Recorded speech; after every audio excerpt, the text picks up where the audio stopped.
Hi hello welcome back to our channel అండి. ఈరోజు మన వీడియోలో స్పెషల్ ఏంటో పప్పిని అడిగి తెలుసుకుందాం రండి. పప్పి ఈరోజు ఏంటి స్పెషల్? హాయ్ అండి అందరికీ. ఈరోజు స్పెషల్ వచ్చేసి మామూస్. వావ్, మామూసా? చికెన్ మామూస్, అది కూడా. ఓహో సూపర్. అయితే ఒకసారి ఎట్లా తయారు చేసుకోవాలో చెప్తావా మరి? చెప్తాను. ఫస్ట్ మనం చికెన్ తీసుకొని క్లీన్ చేసి పెట్టుకోవాలి. ఇలా క్లీన్ చేసిన తర్వాత మనం దీన్ని ఇప్పుడు ఇలా నీట్గా క్లీన్ చేసుకోవాలన్నమాట. ఓకే, నీట్గా క్లీన్ చేసి పెట్టుకున్న తర్వాత అప్పుడు కుక్కర్లో వేసి మనం దాన్ని ఒక విజిల్ వచ్చే వరకు ఉడికించుకోవాలి. ఇప్పుడు నేను కుక్కర్లో వేసి చిన్న గ్లాస్ వాటర్ వేసాను. అందులో నేను కొంచెం అల్లం వెల్లుల్లి పేస్ట్, సాల్ట్ వేసి కుక్కర్ పెట్టి ఉడికిస్తాను అనమాట. నేను అల్లం వెల్లుల్లి పేస్ట్, సాల్ట్ ఎందుకు వేసాను అంటే ఆ చికెన్ స్మెల్ అనేది పోవడానికి.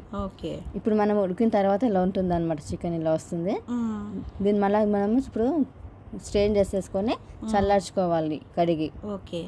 కడిగిన తర్వాత స్ట్రెయిన్ చేసి కడిగిన తర్వాత మనం చిన్నగా ఇట్లా తీసేసుకోవాలన్నమాట. ఇలా చికెన్ మొత్తం స్మాష్ లాగా, అంటే మామూలుగా ఇట్లా చేతుని ఇలా అలా అనుకోవాలి.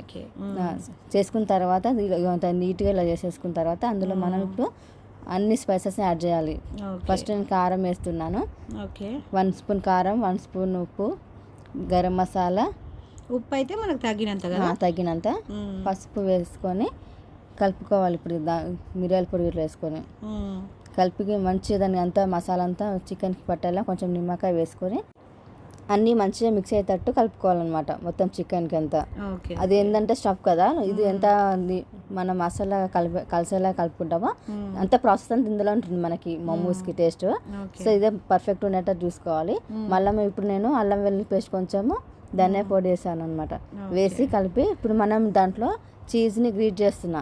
ఇప్పుడు ఎవరికి ఎంత అందుబాటులో ఉంటుంది వేసుకోవాలి. నా దగ్గర క్యూబ్స్ లాగా లేవు. క్యూబ్ లాగా ఉన్నది అదైనా సరే ఇలా అయినా సరే వేసేసుకోవచ్చు. ఇప్పుడు నేను మళ్ళీ మైదా పిండిని తడుపుకొని ఇట్లా ముద్దలా వేసి పెట్టుకోవాలన్నమాట. నేను ఆల్రెడీ తడిపి పెట్టేసుకున్నాను. ఇలా ముద్దలా చేసుకున్న తర్వాత ఇప్పుడు చిన్న చిన్నగా ఉండలు తీసుకొని నైస్గా చిన్నగా, అంటే అంత సన్నగా కాకుండా అంత దొడ్డు కాకుండా మీడియంగా దాన్ని తాల్చుకున్న తర్వాత అందులో మనం ఇప్పుడు చేసి పెట్టుకున్న స్టఫ్ని పెట్టి మనం మమ్మూస్ని అలా మనకి ఇష్టం ఉన్న షేప్లో చేసేసుకోవచ్చు అనమాట. ఇప్పుడు నేను ఇలా తాల్చున్నాను అలా అంత సన్న కాకుండా అంత లావు కాకుండా ఇలా చేసుకోవాలన్నమాట. చేసుకొని ఇప్పుడు మనకి అందులో స్టఫ్ ఎంత కావాలో అంత పెట్టేసుకొని మమ్మూస్ మన ఇష్టమైన షేప్లో నేనైతే ఇలా చేస్తున్నానండి. ఇప్పుడు మమ్మూస్ షేప్లో చేస్తున్నాను. ఇలా నీట్గా ఇలా చేసుకోవాలన్నమాట. ఇలా చిన్న చిన్న ఫోల్డింగ్ చేసుకుంటూ దాన్ని మెల్లగా దగ్గరికి చేసుకుంటూ ఉండాలి. ఇలా స్లోగా ఇలా అంటే ఇట్లా ఫోల్డింగ్స్ రావాలన్నమాట. నీట్గా ఫోల్డింగ్స్ వస్తేనే మనకి మోమోస్ షేప్ అనేది తెలుస్తుంది. ఇష్టం అంటే ఇంకా మీకు ఇలా తెలియదు, ఇలా చేయడానికి రాదనుకుంటే మీరు వేరే షేప్లో ఏదైనా చేసుకోవచ్చు. ఎలా నచ్చితే అలా చేసుకోవాలి.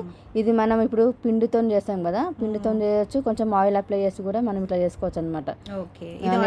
ఇది ఆయిల్ పెట్టి కూడా చేస్తున్నాను అనమాట. ఇంతకుముందు నేను పిండి పెట్టి చేశాను. ఇప్పుడు పొడి పిండి వేసుకున్నాను.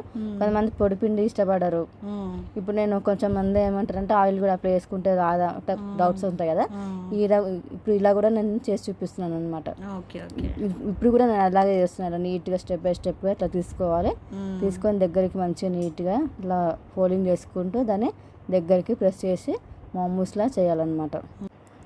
మీకు ఇలా చేయనీకి రాకపోతే మనం మామూలుగా గర్జలు ఎట్లా చేస్తామో అలా కూడా వేసుకోవచ్చు. చిన్న చిన్నగా చేసి అన్నీ ఇలా చేసి పెట్టుకోవాలి. మంచిగా నీట్గా చేసి పెట్టుకున్న తర్వాత ఇప్పుడు షేప్ ఇలా వస్తుంది అనమాట. చూడండి ఎంత బాగా వచ్చిందో. ఇలా స్టెప్ బై స్టెప్ చేస్తే మంచిగా లైన్గా ఇట్లా షేప్ రావాలన్నమాట. అన్నీ అలా చేసి పెట్టుకున్న తర్వాత వాటికి అన్నిటికీ ఆయిల్ అప్లై చేయాలి. మంచి బ్రష్ తీసుకొని, బ్రష్ అయినా లేదంటే మీకు ఎలా అనుకుంటే అలా వాటికి అయితే ఆయిల్ అయితే అప్లై చేయాలి. అన్నిటికీ ఆయిల్ అప్లై చేసి అప్పుడు అన్నీ అట్లా ఆయిల్ అప్లై చేసుకుంటూ నీట్గా. ఎందుకంటే మనకి ఆయిల్ అప్లై చేయడం ఎందుకంటే ఇది మనం స్టీమ్ చేస్తాం కాబట్టి ఆయిల్ అప్లై చేస్తే మంచిగా కుక్ అవుతుంది అనమాట. అందుకనే మొత్తం ఇట్లా ఆయిల్ అప్లై చేసిన తర్వాత ఇలా స్టీమ్ ఎట్లా చేస్తాం ఇప్పుడు మనం దీన్ని? మనము ఇప్పుడు ఇడ్లీ కుక్కర్లో ఉన్న కానీ లేదంటే మనం మామూలుగా బాగోనీలో కూడా స్టీమ్ చేసుకోవచ్చు.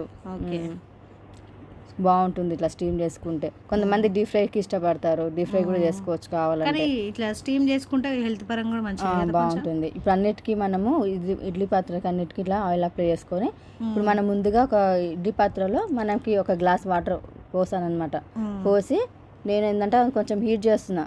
వాటర్ని ఫస్ట్ హీట్ చేసిన తర్వాత ఈ మమ్మీస్ ఆయిల్ అప్లై చేసిన ప్లేట్స్ ఉన్నాయి కదా అన్నీ దానిపైన పెట్టేసి అప్పుడు ఇలా నీళ్ళు వేడెక్కిన తర్వాత అందులో అవి ఆ ప్లేట్స్ పెడుతున్నా. పెట్టేసిన తర్వాత మనం ఒక 40 minutes టైం పడుతుంది అనమాట కుక్ అవ్వడానికి. 40 minutes స్టీమ్ అవ్వడానికి 40 minutes అట్లా చిన్నగా, అంటే అంత పెద్దగా పెట్టుకోవద్దు, అంత చిన్నగా పెట్టుకోవద్దు, మీడియం ఫ్లేమ్గా పెట్టుకొని చేసేసుకోవాలి. ఇలా మనకి ఉడికింది ఎలా తెలిసిపోతుందంటే మనకి అట్లా ఒక ట్రాన్స్పరెంట్ దాకా మనకు తెలిసిపోతుంది అనమాట. అది అయిపోయిన తర్వాత సర్వ్ ప్లేట్లో తీసేసుకొని సర్వ్ చేసుకొని తినేయడమే. ఓకే, రెడీయా? రెడీ అయిపోయింది. వేడి వేడి మామూస్ రెడీ. ఓకే అండి, మీకు ఈ వీడియో నచ్చిందా? ఈ వీడియో కనుక మీకు నచ్చినట్లయితే లైక్ చేయండి, షేర్ చేయండి, సబ్స్క్రైబ్ చేసుకోండి, గంట బెల్లుని ఒక్కసారి నొక్కేసేయండి. ప్లీజ్ అండి సబ్స్క్రైబ్ చేసుకోండి. ఇలాగే మమ్మల్ని సపోర్ట్ చేస్తూ ఉండండి. ఇంకా మంచి మంచి వీడియోలతో మేము ముందుకు వస్తాము. పప్పి ఇంకేమైనా చెప్తామా మన వ్యూవర్స్కి? సబ్స్క్రైబ్ చేసుకోండి, లైక్ చేయండి, అలాగే మీ ఫ్యామిలీ ఫ్రెండ్స్